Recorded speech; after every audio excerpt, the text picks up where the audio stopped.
Football. I am your host, Ad Hoc BFF, with 2 P's and wearing pants, joined by my co-host from Springfield, Illinois, at Thury BFF, Dan Thury. How are you doing? I am great.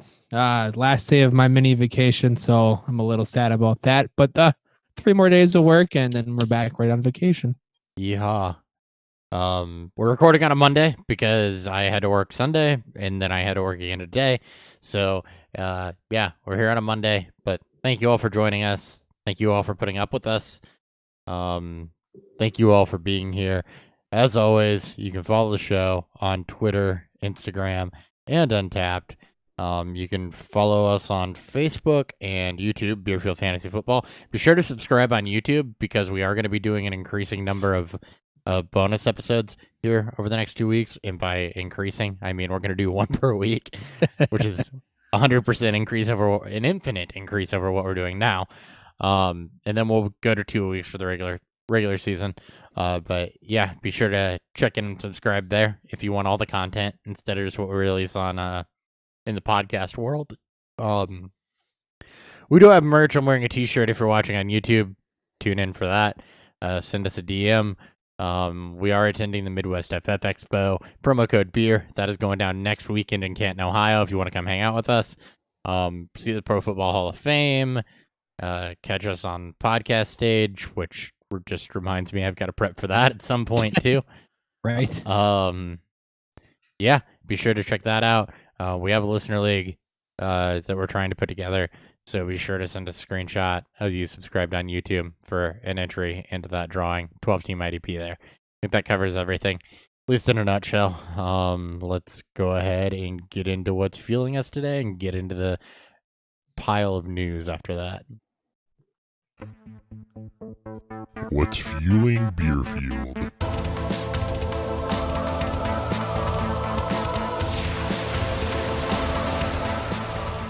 All right, Dan, what do you got? I got JT Walker's Brewer in the Ambulance. It's a sour ale with pineapple and mango. This is their second volume of this series. This was given to me by one of our reps at work, so I was excited to bring it on the show. I will let you know how I feel about it a little bit later in the show. All right, and I'm drinking an Icelandic white ale from Einstock Brewing out of Iceland. They're only out of Iceland because I didn't want to try to pronounce the city name. That is a white ale brewed with Icelandic water, coriander, orange peel. It's the third thing I've had from Einstock. The first 2 things were really, really good, so I've got high hopes for this beer. We will let you know about halfway through the episode how we like said beers. Let's go ahead and get into the news. News.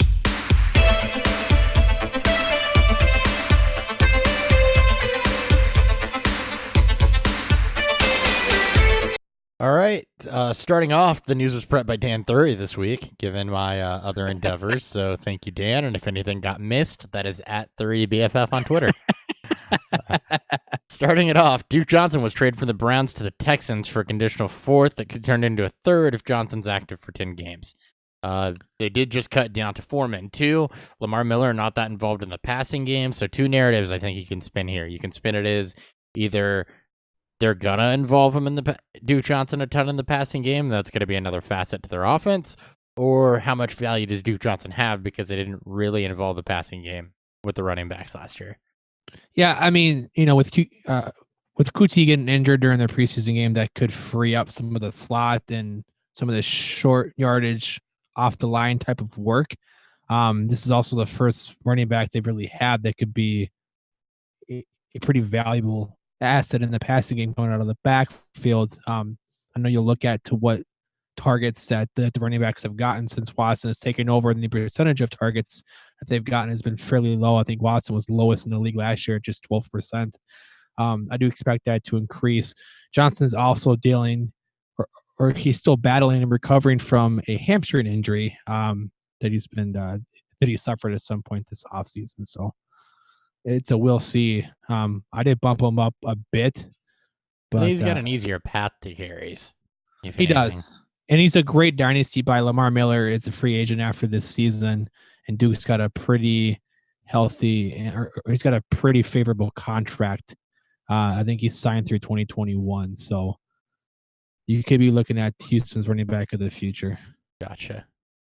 All right, getting into a little Kool-Aid early. Just sniffing the Kool-Aid here, I guess. Kyle Shanahan insists Dante Pettis must compete for his starting role. Shanahan said this after the 49ers' first preseason game, when he was asked to explain why Pettis played in Week 1 over other notable starters like Jimmy Garoppolo, George Kittle, Tevin Coleman, and Matt Breida.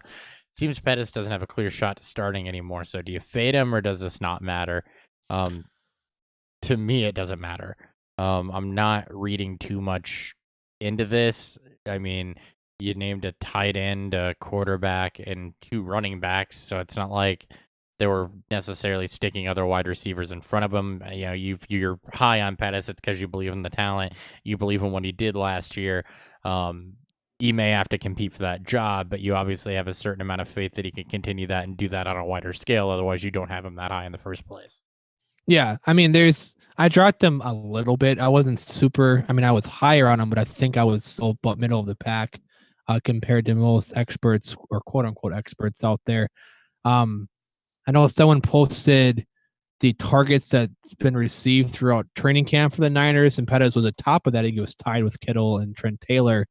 I think with 18 when he only held in 7. There's been reports that he's been struggling with drops and everything else, but well, I'm sure we'll get to it later. But yeah. Trent Taylor broke his foot, so you're telling me that without Trent Taylor, Dante Pettis isn't going to start when he can play outside and inside? No. I'm not buying that in a heartbeat.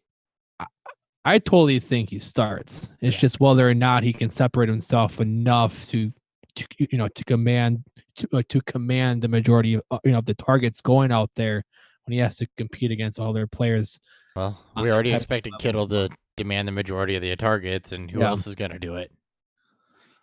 Deebo Samuel, you get the running backs who I would expect to get more of the work. I'm not saying that I faded him hard. I'm just saying that it's the same way when people hype up players after positive preseason games, not to go too crazy. You got to look the other way too, and not fade receiver or fade players too hard when there's some sort of struggle at all, which is what I'm doing, not fading him at all. Because if Deebo Samuel's the argument who's going to catch targets, give me the guy that's done it over the rookie that I felt was generally overhyped. Okay, my 2 cents. Yeah. Antonio Callaway suspended for 4 games for violating the league's substance abuse policy, then suffered a high ankle sprain, so at least I'll have some time to rest that. He's dynasty buy low. Other than that, you're not touching him with a 10-foot pole right now. I mean, he was not running with the first team anyway. Yeah, he's it looks more and more like Rashard Higgins is the number 3 there, and for whatever that's worth to redrafters this year. I should have brought a cup of tea in for this next one. When asked about using an RBBC, running back by committee, for those new to the acronym game, Andy Reid confirmed that he will use that approach this season. And to sleep even more, I have faded Damian Williams. Not hard, because I still don't think competition is high enough for him to warrant a massive fade, but he has dropped in my rankings. Is he even practicing yet? Yes. Oh. He actually practiced with the first team. There's with the reports when they did the practice this morning, he was the RB1. So I'm like, I've already over the whole who's going to take the role. I just want to see by week 1. And at this point, I'm fine with him dropping in his ADP. That's completely fine with me. But at this point, it's a who sees. Carlos Hyde, good flyer.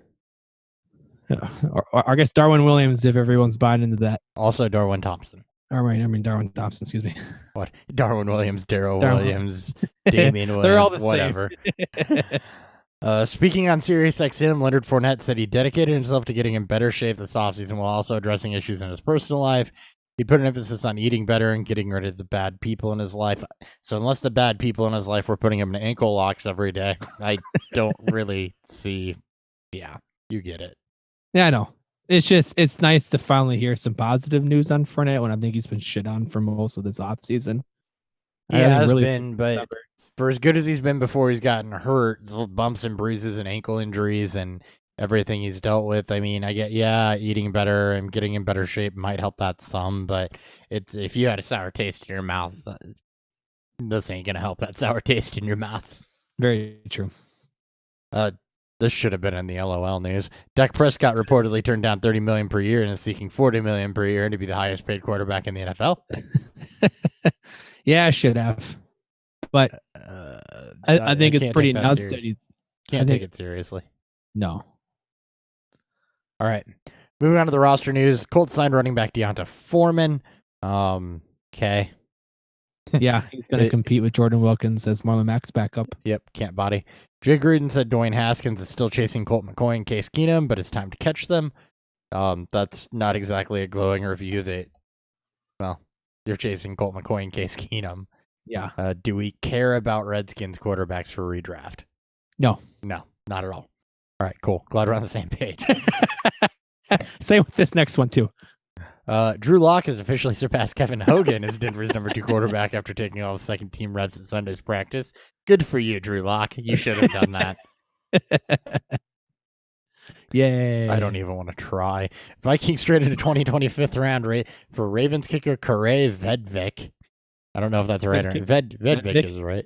Vedvik, yeah, sounds There's right. also rumors he could be the team's punter as well, which honestly not that far fetched. There's something that came out today, last week about Pat McAfee trying out for the Bears gig too. So I mean, it's something that's been tossed around, and really, if you can have a kicker that can also punt, you free up a roster spot at least.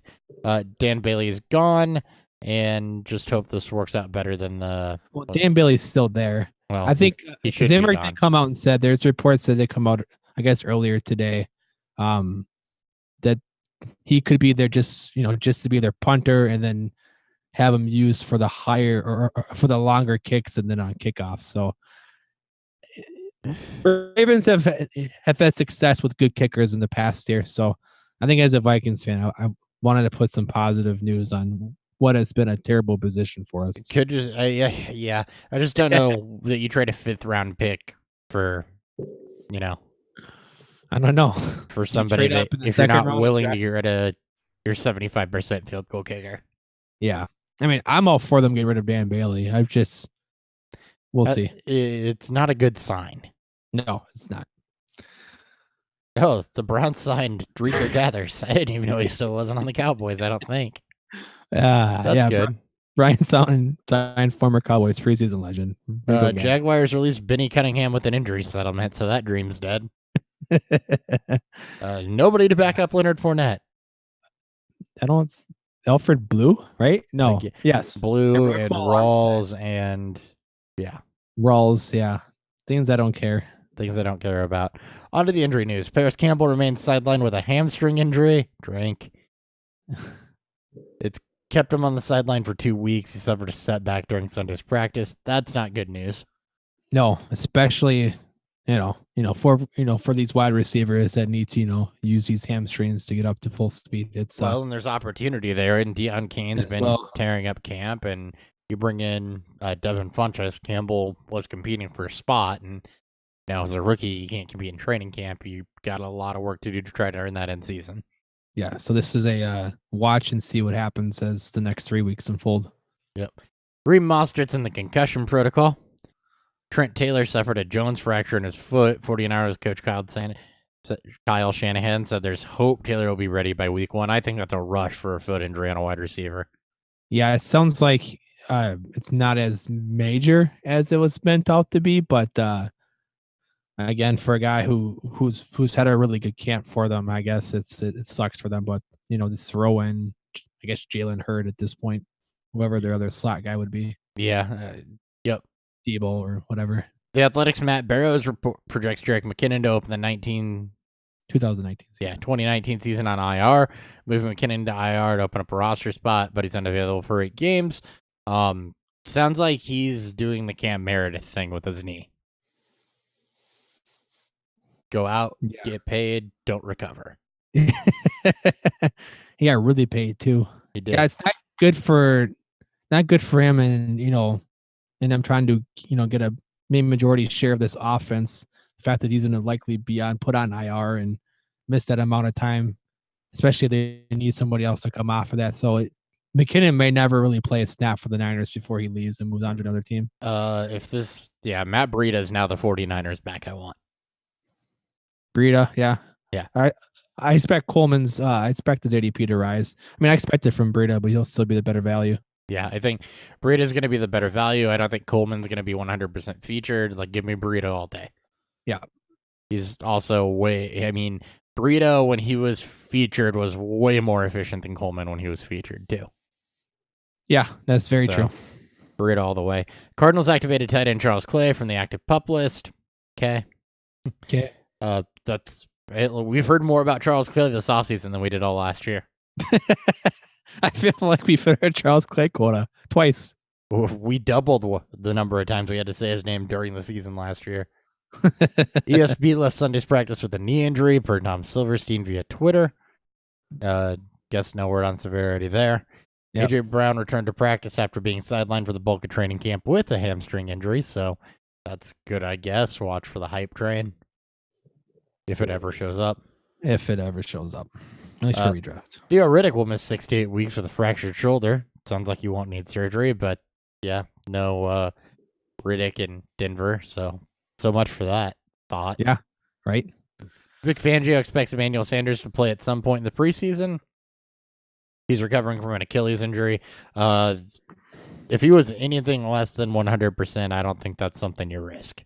Yeah, it sounds like he's going to be on track to play week 1, which is already incredible. Just the fact that we've seen how little it's, or how unsuccessful it's been for players to recover from a torn Achilles. Yep. Dallas Goedert suffered a calf injury. He's listed as week to week. Week 1 status isn't in doubt. We're all week to week. N'Keal Harry suffered an injury during the Pats preseason game against the Lions. According to Kevin Duffy of the Boston Herald, it's going to cost him practice time. Any word on what that was or severity there? Nope, I didn't see anything about it. Just know that he suffered an injury. I guess during one of his couple catches he had. Okay. Duke Johnson won't play in Saturday's preseason game against the Lions for a hamstring injury. Yeah.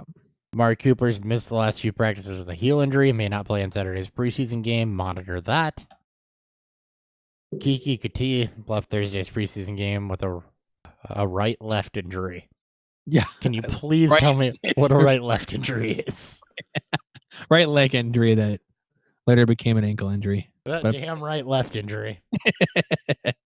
Right to left. Right.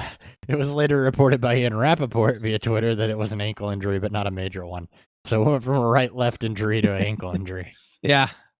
Thanks. Wow. Jets kicker Chandler Catanzaro retired after just 5 NFL seasons. Former Jets kicker.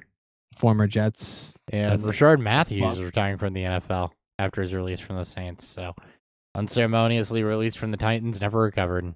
Yeah. All right. Oh, well. Let's see if we're drinking the Kool-Aid. Are we drinking the Kool-Aid?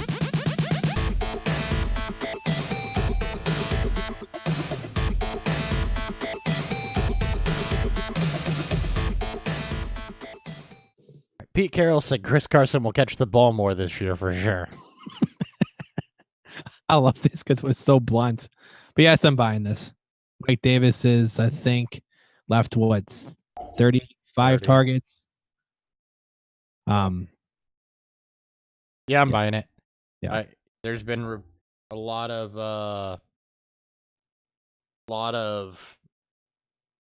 hype. That's the word I was looking for. Coming out about his hands, which we've always known they're good. Mike Davis isn't there. I don't think they're counting on CJ Procise to be anything, so that opens it up for him. Yeah, he's the back I want to own in Seattle. Yeah, I've come onto that train too. Yep. The Athletics' Connor Hughes wouldn't be surprised if Jamison Crowder creeps near or past 100 catches this season. Well, I would, because he'd have to play enough games to get there.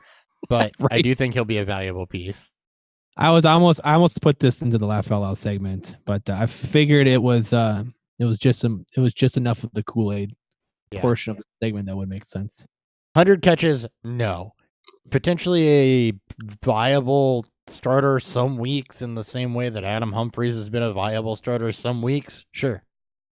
I feel like if this hit 100 targets, I'd be just a surprise. So we'll see. I'm not buying it yet. Yep. Cowboys owner GM Jerry Jones believes Tony Pollard is capable of, quote, carrying the load for Dallas. Oh, Zeke plays, and that's obviously not a lie. But he's been getting a lot of hype as he's been really the RB1 in that backfield. It'll be interesting. I'd expect more of an RBBC with the newly re-signed Alfred Morris and Tony Pollard. Yeah. We know Morris isn't a pass catcher, and Pollard didn't do he was explosive and good with his hands, but he didn't do a whole lot of running in Memphis. So Yeah, like I guess for me, he at least signs with a team, or at least got drafted by a team that has a very, very top, very good top 5 offensive line that's going to at least give him some of the running lanes that he had in Memphis. So I'm not completely. I mean, I'm not going to buy it now. Obviously, with I fully expect Zeke to come back at some point this offseason, but he's someone I think should be rostered. yeah, Pollard. Yeah. No, he absolutely should be rostered, and I think you do take a flyer on him because I do think he's going to be, if Zeke misses time, he's going to be the most explosive part of that backfield. I just wouldn't expect him to be the feature back. Yeah. Saints tight end coach Dan Campbell said it's, quote, pretty easy to see the impact Jared Cook has had during training camp. Further states he's become a go-to pass catcher for Drew Brees during training camp. I absolutely buy this. Yeah, I know. Though I projected him not very well, I've always had him ranked at least in the bottom portion of the tight end 1 range just because of his upside. I'm still not completely buying that he's going to be what Jimmy Graham was, but if he can get to the 80-ish plus targets that Coby Fleener had a few years ago. That's what and I think that's right where I have him. He's not going to be what Jimmy Graham was, but he should be what they wanted Coby Fleener to be. It's just for me, like I did during my predictions, it's going to really depend on how if this offense is still run first, and if the defense doesn't, jump out the gate slow like it did last year, or who his second guy is behind Michael Thomas.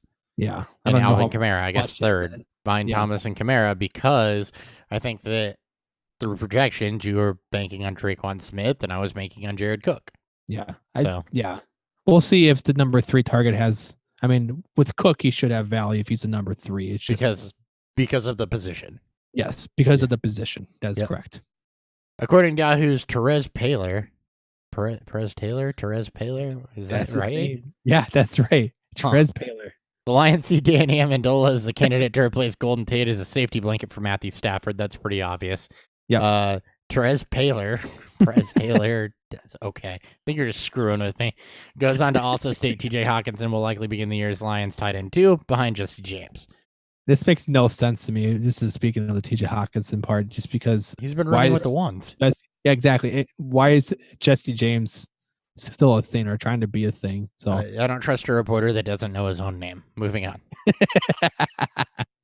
Danny Amendola will be the safety blanket. Kenny Golladay will lead the team in targets. Danny Amendola is going to be third, even though he's a safety blanket, or third amongst wide receivers if he's healthy. TJ Hawkinson's a tight end 1. Yes. Jacoby Myers has been Tom Brady's favorite wide receiver throughout training camp. Will he be fantasy relevant in redraft leagues this year? I think he's worth a flyer. I love Jacoby Myers' tape. I loved what I saw on his college tape. Thought he was a really good route runner, had really good hands, and separated really well, which is exactly the type of wide receiver this offense uses. Yeah, I think it's great to hear throughout, especially that he backed up his strong training camp with the very strong preseason, first game of preseason. Right now, I'm not sure where he is in the depth chart. I think he's still, 5 or 6 at this point. But there's not a lot of other people to beat there outside of Julian Edelman. He's not going to beat, but Philip Dorsett, I don't really give a shit about. I think Hawk will earn his chance, but he's been banged up. So not Hawk. N'Keal Harry will have his chance, but if he remains unhealthy, I think there is a path for Myers to see fantasy relevance this year. Yeah, I agree. Albert Bray reports the Panthers are trying to find a backup who can ideally take a lot of CMC's short yardage and goal line work. Yeah, with their shitty backups there now. Well, here's the thing. You're late in training camp. CMC did nothing to prove last year he couldn't have been a short yardage or a goal line back, and he bulked up. No, not buying this. Yeah, I'm not either. I saw it just popped up recently. I don't see why you would. I can see them maybe wanting to give somebody a couple of his carries throughout the year, but now someone who's going to take the majority of that type of work. No, and especially if that was a priority, they would have gotten somebody. Yeah, it would have been a 6th-round flyer on a running back who's had a long history of Yeah. being an idiot. So A day 3 draft pick. I guess they did pick up Jordan Scarlett, but Jordan Scarlett, Elijah Holyfield, who might be the slowest running back in the world. So right. So I mean, I guess they did take a couple flyers maybe to try to find that, but they didn't go out and sign any veterans and cheap veterans in free agency either. So Yeah. I'm not. I just can't see that scenario. yeah, I agree. All right, let's get to Antonio Brown. Laugh out loud news of the week.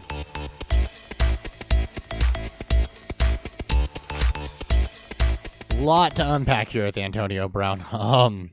Lots. Including breaking news right before I sat down. So first off, you got the foot thing where he apparently gave himself a decent amount of frostbite by going into a cryotherapy chamber, not wearing the appropriate footwear. He then disappeared, couldn't be found, team couldn't get a hold of him. He then said he was going to retire if he couldn't wear his old football helmet. He then lost an appeal today to be able to wear his old football helmet and said he's playing football. It's a massive roller coaster with Antonio Brown and the people that drafted him or have him in Dynasty. Yeah, I need to see him healthy and in training camp, and until then, he's getting faded a little bit. I dropped him a little bit. It is going to be pretty funny to see people get him in the 3rd and 4th round because he's going to play football. He's going to play football. He's going to play 16 games. He's probably going to start slow. Yeah, it just depends. It depends how slow he starts. If he starts slow, it depends how much the Raiders, how much of if Derek Carr hinders him. After him coming off from Big Ben, the whole thing is fucking hysterical though. Yeah, the whole thing is sideways entirely. I'm gonna retire if I don't get to wear my helmet. Like, was that a threat to the league? Because the league goes on without pretty much everybody, Antonio. Like, the best part is that, like, his grievance would have been with NFL and the Players Association because they came up with this rule. So I mean, he was always going to lose his, his appeal to this. It's just like, is this more insane than when he bleached his mustache? Like, I can't tell which one. Like, I can't tell if he's right. Like, I hope. Oh, this is next level from the bleach mustache. He gave himself frostbite for attention this go round. It's gonna come out that he did it on purpose. That's what I'm insinuating. Okay, let's talk tight ends. This should be short. Rankings.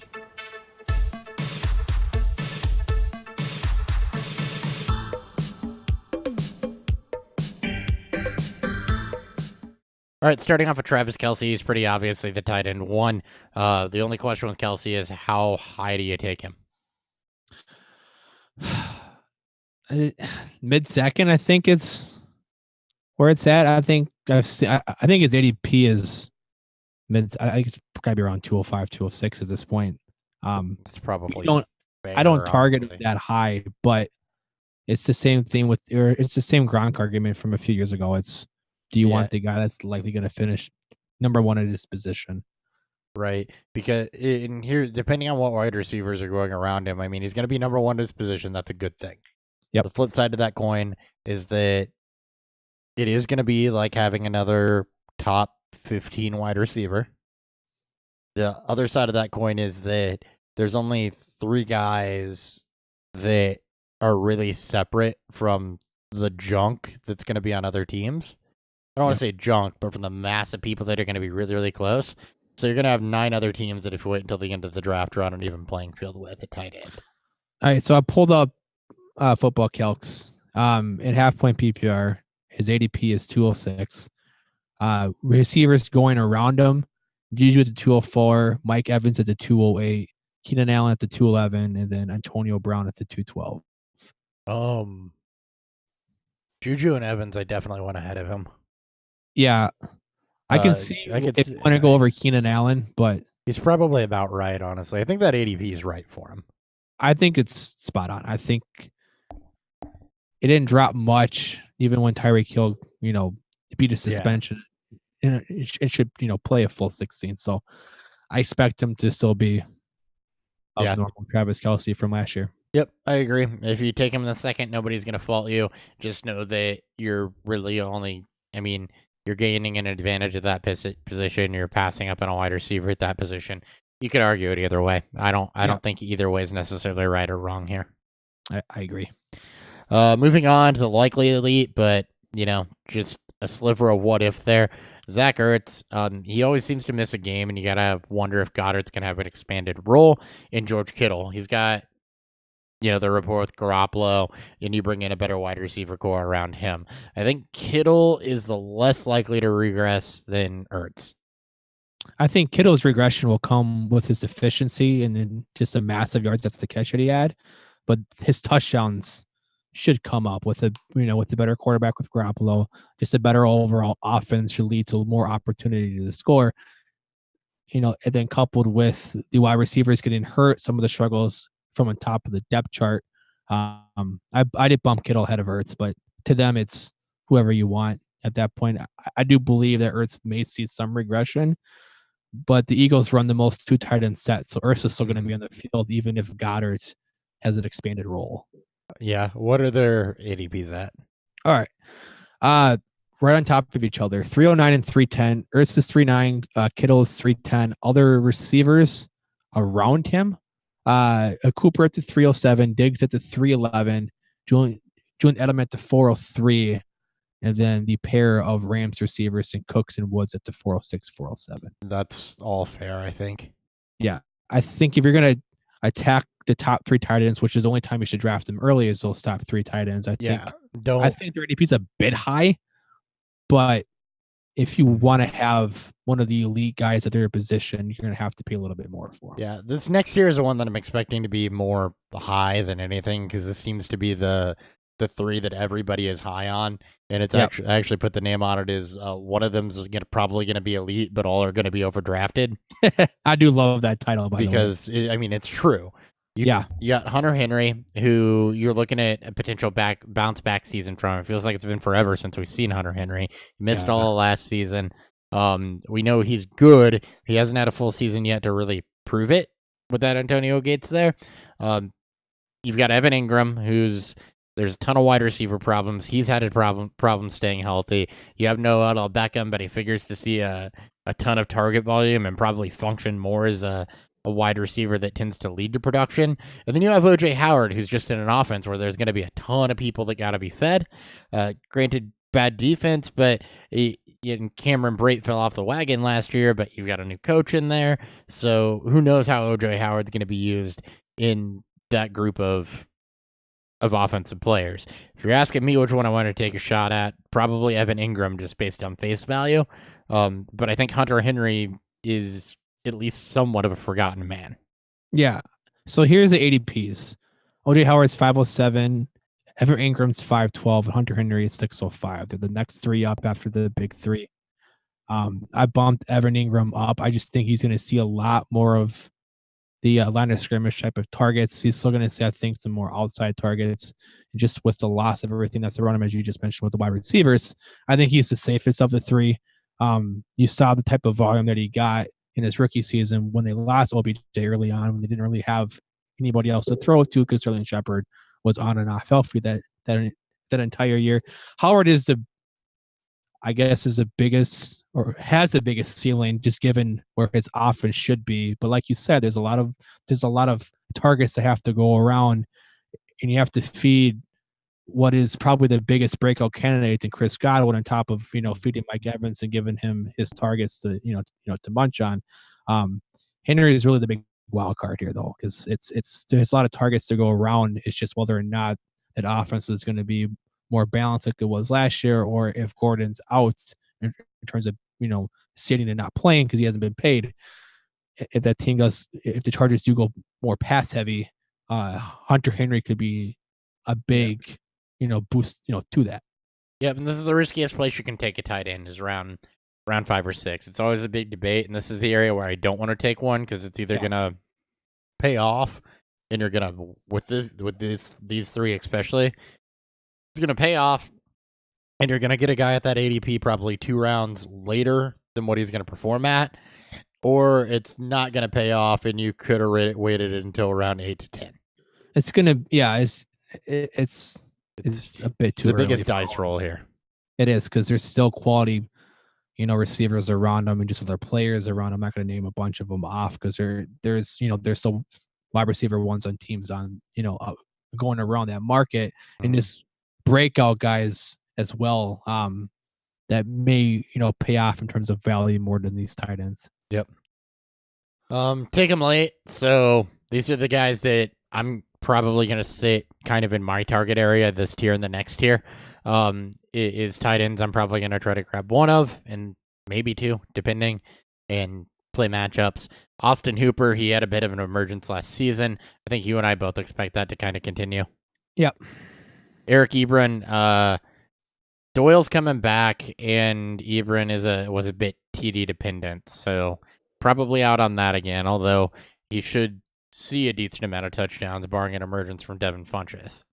I mean, Frank Wright is coming, from the offense in Philadelphia that, again, used a bunch of, two tight end sets. It's just with a healthy Doyle, are we going to see that this year, which is going to, give Ebron at least a little bit more floor? But like you said, with the emergence of Devin Funchess there now, is there going to be enough target red zone share?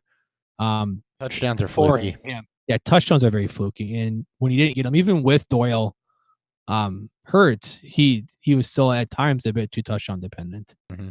Jared Cook we talked about earlier, so no need to really rehash all that. I think that he's catching good hype, and I think that we both expect him to be what Kobe Fleener was supposed to be, which is going to be a solid back end tight end one. I do like his ADP. That's probably really cheap. 7-11. That ain't bad. Yeah, I think it's right when you start looking at tight ends. Yep. David Njoku actually came in at 11, which I think is the only time I've had seen a player come in consensus and felt like they were a little too high. I'm fine with it. With Duke Johnson gone now, that could free up some more of the, short yardage targets. But again, a lot of mouths to feed. Just a lot of potential red zone targets that can be taken away from him. Same story as OJ Howard, just a lower ADP. Yeah. And Howard's flashed a little bit more, but same narrative. Yeah. He's 8-11, his ADP, so I think you're paying a fair price for him. This guy's ADP is probably in the tank. Vance McDonald. 708. Really? He's I think that's probably about right. I don't know if I'd pay that much. I love doing the Vance dance. But again, he needs to stay healthy. We need to see how the targets shape up after Juju. I'm fine taking him as my tight end one. I just need to have somebody else there that I can feel comfortable, plugging in if Vance is hurt. Yep. I agree with that entirely. There's going to be target volume potential for Vance. There's a potential for a breakout for Vance if he's healthy. Next up, the old and hip tier. The hip because Doyle has hip problems. Oh God, that's great. Jordan Reed. I love Jordan Reed. I love Jordan Reed too, honestly. He's finally coming into a season healthy, knock on wood. There's almost no wide receiver options here. We know he can still run. He can be a safety net. He should have every opportunity to produce in this offense and have a bit of a bounce back. And I'm completely fine with a double-digit round flyer on Jordan Reed or even high single digits. 1309. Oh, yeah, all day. All day. He may not get the touchdowns to produce at an elite level because this is going to be a really bad Redskins offense, but target-wise, especially in PPR leagues, he could be a more athletic Doyle in terms of what he can produce from a target standpoint, even though the touchdowns may not be there for him. Yep. Delaney Walker is next, and that's a guy that I think a lot of people are forgetting how productive he was with Mariota. I mean, say you will about the offense. Yes, Corey Davis is there. Mariota hasn't taken the steps everybody thought he would as a quarterback. But, I mean, you had 4 seasons before last year with Walker going over 800 yards. Didn't duplicate the 1,000-yard seasons, but the last 4 seasons he was healthy. Didn't play a full season in any of them, but over 100 targets and produced. He's 11-10, 12th tight end taken. So he's risen up a little bit with Jonnu Smith still hurt.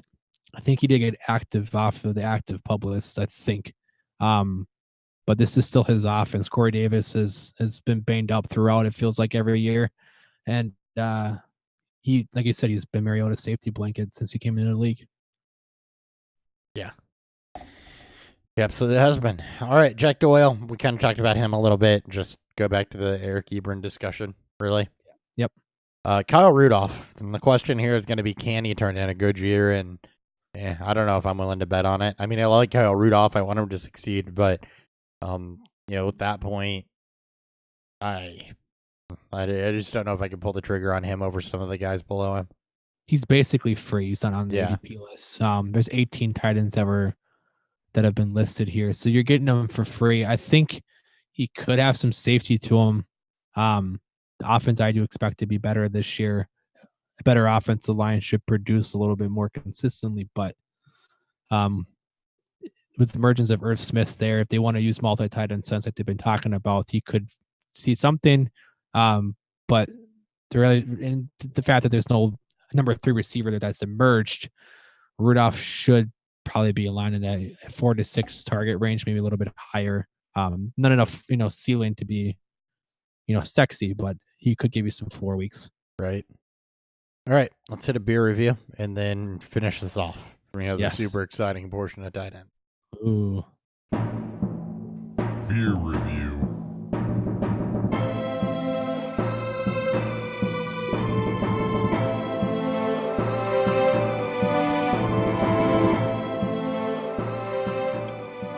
All right, Dan, what would you think? It's not very sour. So if you're looking for tartness, which most people do when they're sours, you're not really going to get that there. Very, very heavy pineapple from the nose to the mouth. It's very dominant in this beer. The mango, I think, is more of a compliment to it all. It's not my favorite sour because if I'm going to drink a sour, I do expect some, some of that tart bitterness on the back end too, and it's just not there. But if you're looking to get into sours, this is not a bad one to start with, because it kind of gives you a quick look into what a sour can be on the latter end in terms of bitterness. Yep. All right, and I had white ale, an Icelandic white ale from Einstock. Once again, they did a really, really good job with this. The coriander, I think, really pops throughout. The orange peel gives it a nice amount of refreshingness. It's very smooth, very, very easy drinker. Not normally my favorite style, but it's definitely a summer day beer with really good flavor. So once again, good job, Einstock. Everything I've had from them has been good, and this is no different. Perfect. All right. Young Hotness versus Old and Busted. We got Mark Andrews, who's probably the best Ravens receiving option in general. Yeah, I think every day there's been highlights of him making plays with Lamar Jackson. So while the target volume may not be there, there's a chance he could be George Kittle light this year. Yep. He's not a bad player at all. Jimmy Graham, who I think probably doesn't have much of anything left. Yeah. I mean, he gets some targets. Yeah. He just never got the red zone target share that people were looking for. Which with him boosts everything up. So, which also could have been a product of the offense, not necessarily producing like they normally do as well. That is very true. So I think he's pretty much free at this point. So if you believe in him, you can at least get him for cheap. Yeah, there's a narrative for a bounce back. There is. That's all I got. TJ Hawkinson, viable rookie potentially. Again, we're in that area where there's not a whole lot I'm going to bet on, though. I love TJ Hawkinson. I think he's great for Dynasty. Tight ends producing year one, little scarce. I do think he sees utilization. I do think he flashes. Just keep your expectations where they should be. I think he'll need some injuries to the top receivers to likely see fantasy value, but in deeper leagues or 2 tight end premiums, he's definitely worth a draft slot. Yep. Greg Olsen. This is an interesting one. He tried to come back last year, was still obviously hurt, didn't really produce. Up there in age, he's going to try to go again this year. He didn't really have a productivity fall off from Olsen, just the foot injury. If he's healthy, can he produce really at all. I mean, you've got Curtis Samuel that's catching a lot of hype. You got DJ Moore there now, who probably won't be the most relied upon guy. Ian Thomas has proven to be effective, so I don't think you're going to get target volume Greg Olsen. No, you're not going to get top 6 tight end Greg Olsen. I would rather stay away, and if I have to own a tight end from this team, it's going to be Ian Thomas, because you can get him for free.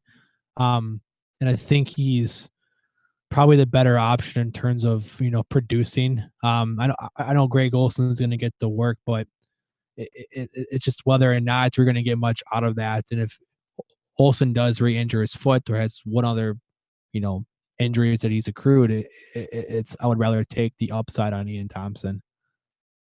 Yeah, I'd rather take the upside on Ian Thomas too, as opposed to Greg Olsen. And it's funny because he's not ranked there, but Olsen's still probably going to have some startable weeks.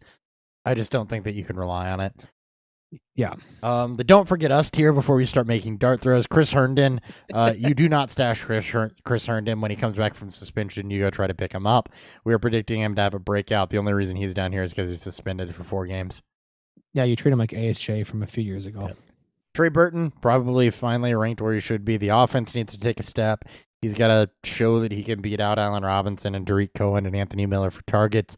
There's, again, a path here for some upside, but he's still a young guy that was paid decently that's going to be a starting tight end.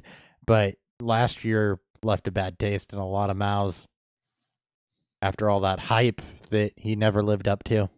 Yeah, he's the tight end 11 at 11:05. I'm fine with passing on Burton. I'm right there with you. So yeah, Shaheen going to take his red zone target share. You even saw that last year when Shaheen was actually healthy for a few games. So, yep, Shaheen's the bigger body. So Burton might be a between the 20s guy, maybe Jack Doyle-esque, but yeah. Matt LaCouse, Gronk absence, ton of hype there. I don't know that anybody's really confident in what's gonna happen with Gronk's targets or his role, and he's hurt.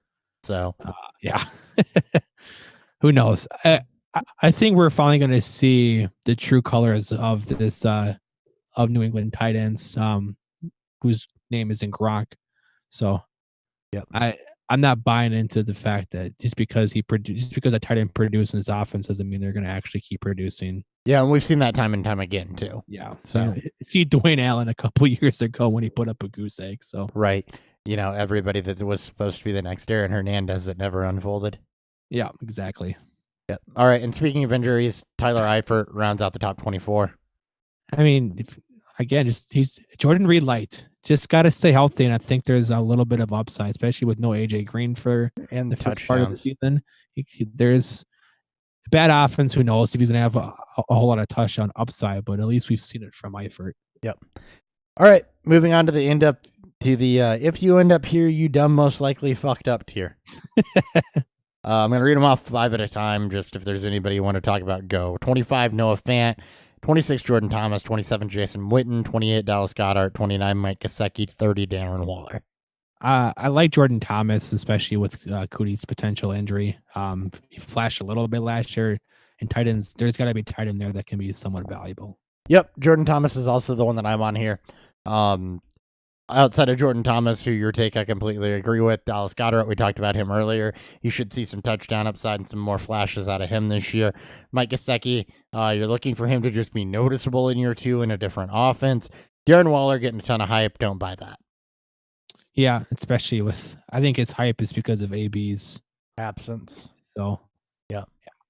All right, 31, Gerald Everett. 32, Cameron Brate. 33, Nick Vannett. 34, Ian Thomas. 35, Vernon Davis. The only one to highlight here, I think, is Ian Thomas, who we already talked about. Yeah, there's no one else worth mentioning. Yep. Cameron Brate if something happens to O.J. Howard, but even that didn't necessarily ban out last year. Yeah. 36, Will Dissly. 37, Josh Oliver. 38, C.J. Uzomah. 39, Johnny Smith. 40, Kahale Waring. Oliver was catching hype and interesting, and then he got hurt. C.J. Uzomah is obviously the Eifert handcuff that's startable a couple times a year when Eifert gets hurt. Dissly had been injured. You're just looking for him to be noticeable in year 2 as well. Yes, between him and Vannett, there might be something there. Right. One of the Titans there in Seattle. Yep. And finishing it off with the last 7, Jeff Swaim, Dawson Knox, Irv Smith, Hayden Hurst, Adam Shaheen, Jordan Akins, Tyler Higbee. Nothing to talk about. Dawson Knox has caught on a little bit of hype, and he's coming back. He's back from his injury. Pretty little competition there out in Buffalo. So Dawson Maybe. Knox would have been a much more noticeable rookie had he not been playing through in between three NFL prospect wide receivers. Yeah. So So that's a Dawson Knox note. He was good when he played. He was hurt all the time, and he was playing on a college team with AJ Brown, DK Metcalf, and DeMarcus Lodge. Yep. All right. That is all we got for you this week.